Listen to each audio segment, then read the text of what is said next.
Espace TV. Espace TV, le journal de 20h.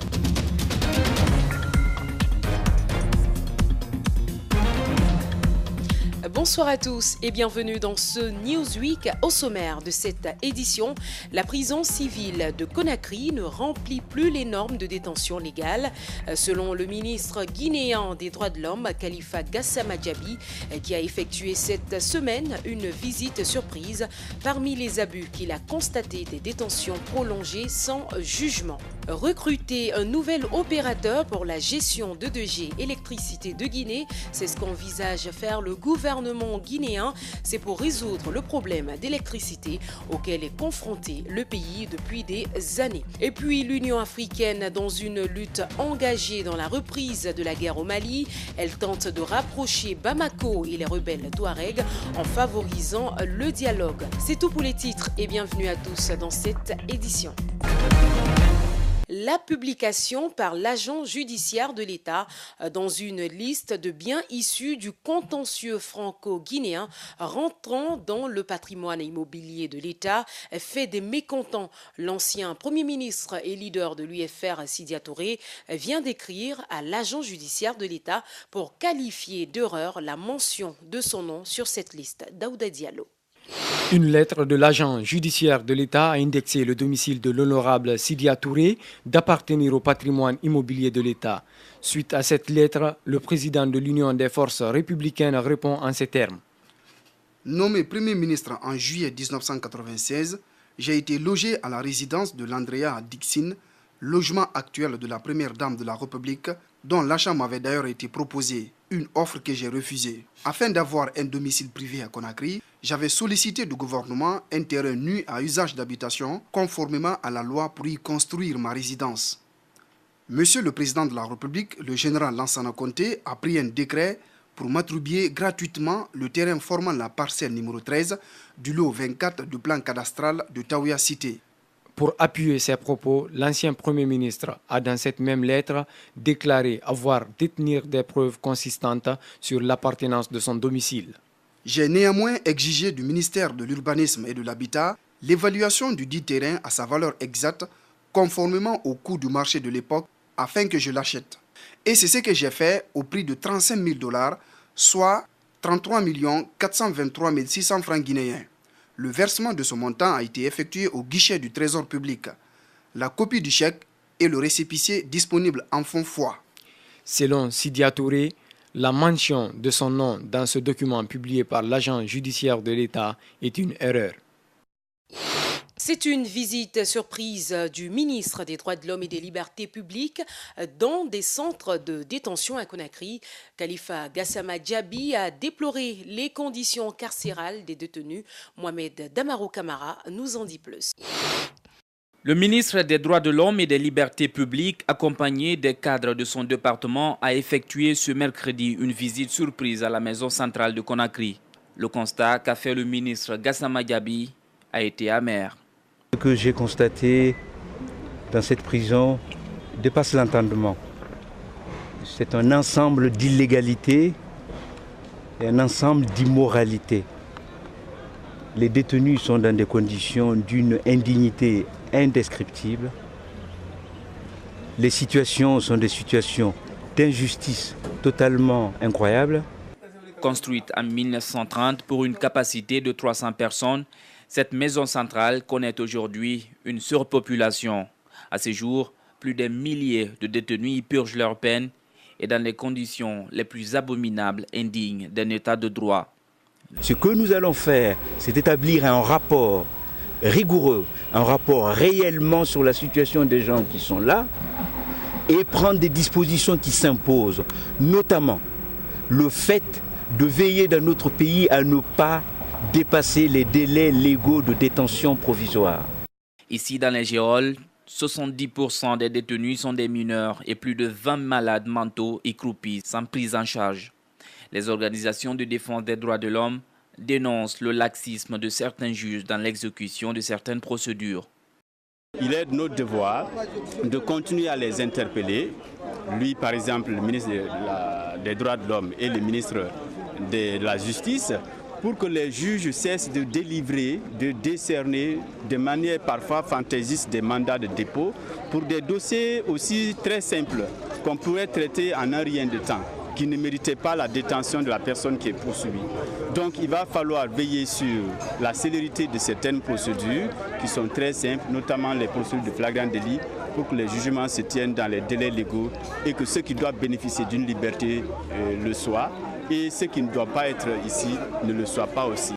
Le ministre de la Jeunesse et de l'Emploi jeune, Moustapha Naïté, annonce le pavage des chaussées et des trottoirs avec la haute technologie des main-d'œuvre, un des projets de la feuille de route de 2014-2015 devant contribuer à l'amélioration du taux d'emploi des jeunes guinéens. Chérif Diallo, compte rendu. Le ministre de la Jeunesse et de l'Emploi jeune, Moustapha Naïté, était face aux journalistes ce mercredi. En toile de fond, le lancement du projet de pavage des chaussées et des trottoirs. Une initiative retenue lors d'une retraite de réflexion à Kamsar. Le coût global de cette opération est de 12 416 885 000 francs guinéens. Pour la phase pilote du projet, quelques axes visibles de la capitale sont retenus.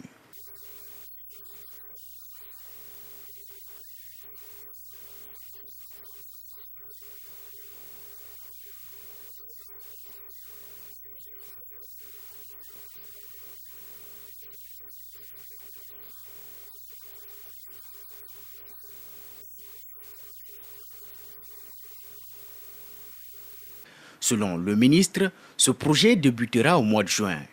Pendant les 2 mois de son exécution, 1177 emplois indirects seront créés et le projet compte prendre en charge la formation de 1000 jeunes.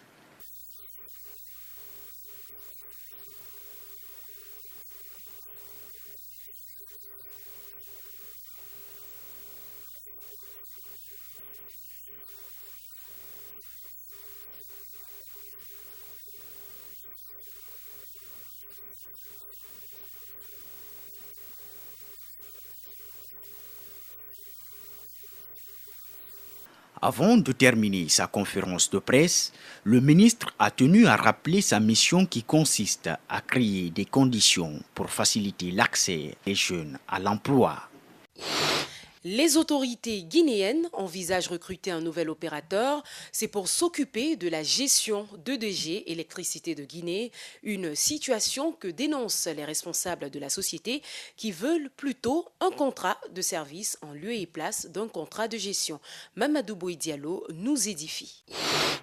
Le gouvernement guinéen compte recruter un nouvel opérateur pour, dit-il, s'occuper de la gestion des DG, Électricité de Guinée, de plus en plus confronté à des problèmes ces derniers temps pour fournir le courant à la population. Pour ce faire, l'État a sollicité l'appui de la SFI, Société financière internationale, une filiale de la Banque mondiale, pour le recrutement de l'opérateur. Une démarche qui, du côté des DG, semble ne pas être la solution aux problèmes que traverse la société. Nous ne sommes pas contre l'arrivée d'un privé. Mais nous voulons maintenant un privé qui peut venir aider l'État. Mais ce n'est pas pour venir alourdir les dépenses de l'État. Tu sais c'est quoi? C'est un jeu dans un jeu. Qu'est-ce qu'ils ont voulu? Ils ont voulu faire endetter l'État de 14 millions de dollars auprès de la Banque mondiale. Au lieu de donner ça, aujourd'hui, on a 19 millions avec la BID. Si on a les 19 millions de dollars aujourd'hui, plus les 14 millions, nous, on peut réhabiliter. La BID est prête à réhabiliter les centrales Tombo 3 et Tombo 5 à 9. Aller vers un contrat de service avec l'opérateur qui sera recruté est la démarche que conseillent les responsables des DG. Nous conseillons à l'État d'aller vers un contrat de service qui est très bon, qui est très bénéfique parce que ici, le partenaire prend des engagements, il prend des risques. La société reste confrontée à d'énormes problèmes pour la desserte normale de la capitale. Une situation due à plusieurs facteurs. Aujourd'hui, EDG est plutôt confronté à une capacité de production et aujourd'hui confronté à un problème de réseau qu'un problème de gestion.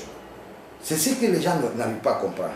Quand il y a délestage, il y a coupure. Ça, ce n'est pas parce qu'il y a mauvaise gestion à l'EDG. Ça, c'est dû à la vétusté des moyens de production mis à la disposition de l'EDG. Une rencontre convoquée par la section syndicale de la société est prévue ce lundi pour se pencher sur la question.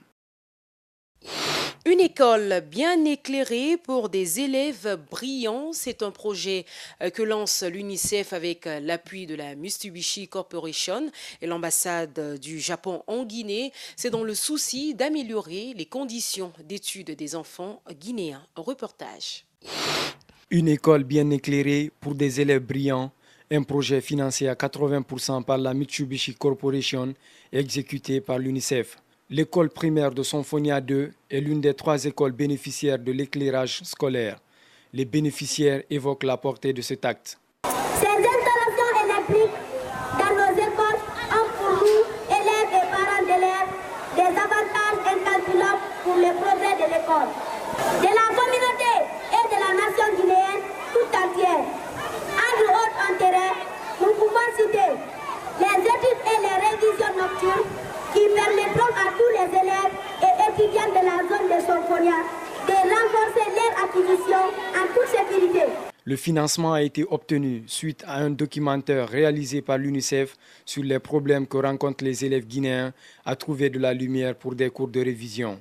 Le porteur du projet est satisfait. Je suis particulièrement heureux de procéder à cette remise pour 2 raisons. La première, c'est qu'il s'agit d'un événement important dans l'application d'un droit de la Convention relative aux droits des enfants. Il s'agit de l'éducation.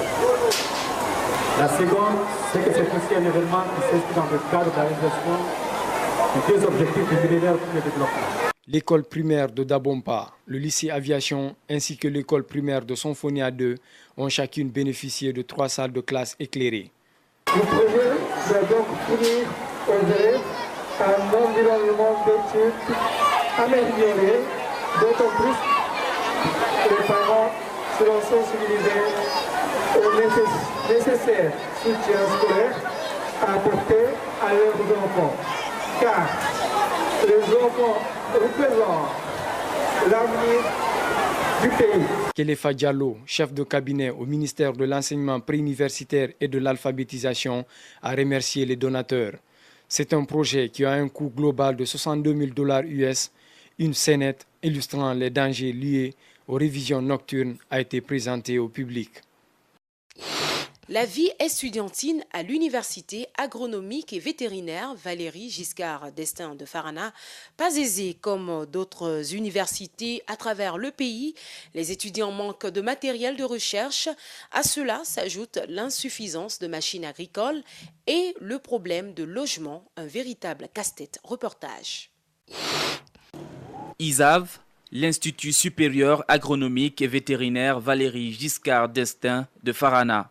Plus de 1000 et quelques étudiants y étudient et leur vie estudiantine est un véritable calvaire. Depuis qu'ils sont venus ici, le problème de logement, ça nous a chauffé. Ce n'est pas aussi tous les propriétaires des foyers qui acceptent de donner leur maison aux étudiants. L'Institut ne dispose pas suffisamment de dortoirs, rien que 3 bâtiments dont les chambres ont été exclusivement cédées aux filles. C'est les filles seulement qui logent ici parce qu'à propos de manque de moyens, donc on est là, pas de soutien, sauf nos familles qui nous aident à gagner quelque chose. On a pensé qu'en tant qu'homme, on peut partir à la recherche des logements. Donc les filles ne pourront pas être capables de chercher leur logement. La formation et la production sont les principales missions de cet institut. Les étudiants éprouvent d'énormes difficultés lors des travaux pratiques.